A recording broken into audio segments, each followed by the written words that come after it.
Okay, I'm just going to say, wow, these past two pieces have been amazing. So, Antonio, I am very excited to hear your piece.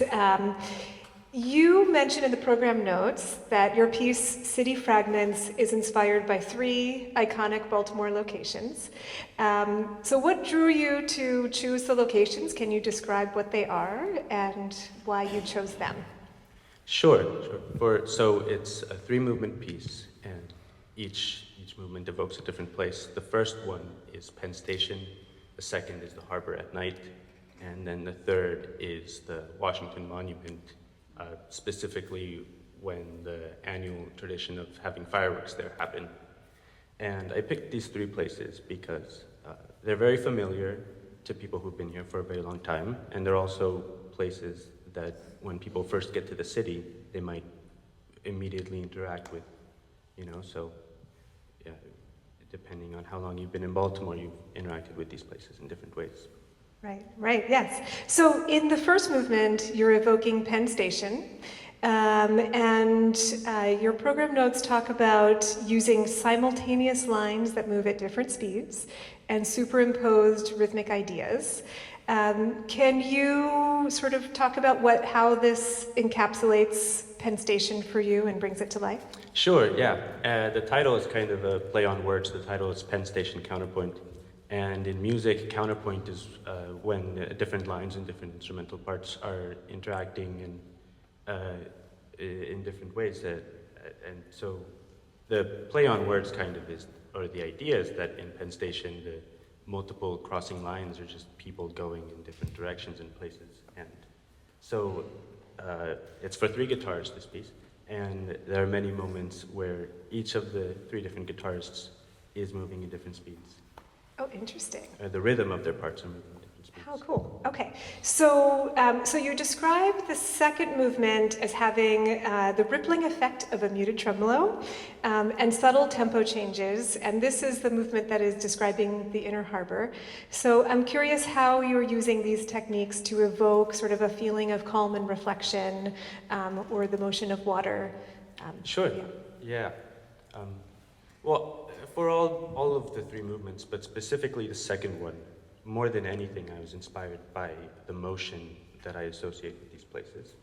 And so the motion of water just moving gently is what is most apparent, I think, in the score itself. There's a lot of very subtle tempo indications where it just speeds up slightly, slows down slightly, and the whole movement kind of flows like that. Lovely, yeah. Lovely. You also mentioned that you changed this movement, the texture and dynamics, in response to the memory of the Key Bridge collapse. Can you talk about how you translated that event into sort of the musical language of the piece? Sure, yeah. So the news of when that happened was as I was finishing up the piece, and it felt strange to, have a piece about the harbor right after that happens and not acknowledge that happened, especially right before I was submitting the piece. And so I sat with it for a while, and my response was to kind of take some of the texture away, make it more simple, and let there be more space for reflection. Lovely. Lovely. So the third movement, this is fireworks at the Washington Monument, and it's described as designing a fireworks show. So can you elaborate on how you sort of translated the visual and sensory experience of fireworks into musical gestures? Oh yeah, that one was lots of fun to write. So I had maybe 7 different sketches for these very quick gestures that happen with different people in the ensemble at the same time.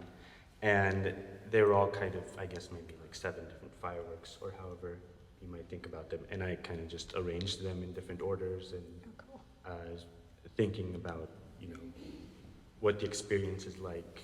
I mean, it did feel like I was designing a fireworks show, kind of, and it was very fun to do. That's awesome.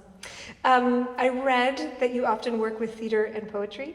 How does this more interdisciplinary background influence your approach to composing instrumental music?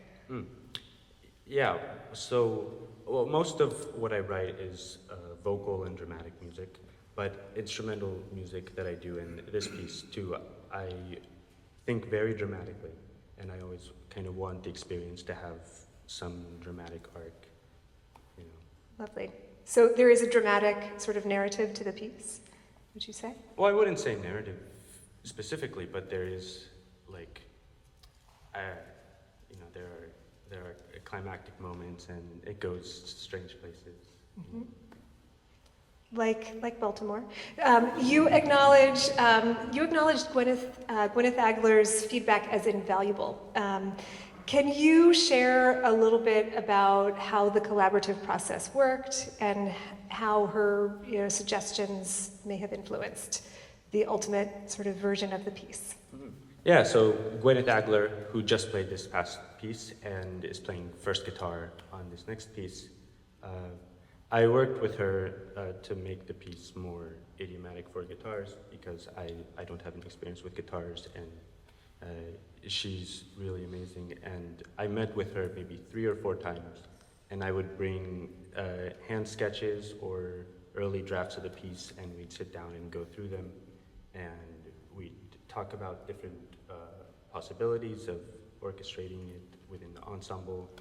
And she gave so many suggestions about like how to voice chords differently or how to change gestures to make it more effective on the guitar.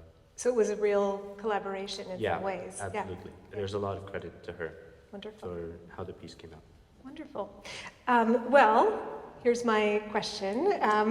What do you hope that the audience takes away from the piece, listening to it today? I guess just a sense of enjoying being in the city. Okay. Yeah. All right, so here's City-Fragments by Antonio Sanz Escallo. Thank you.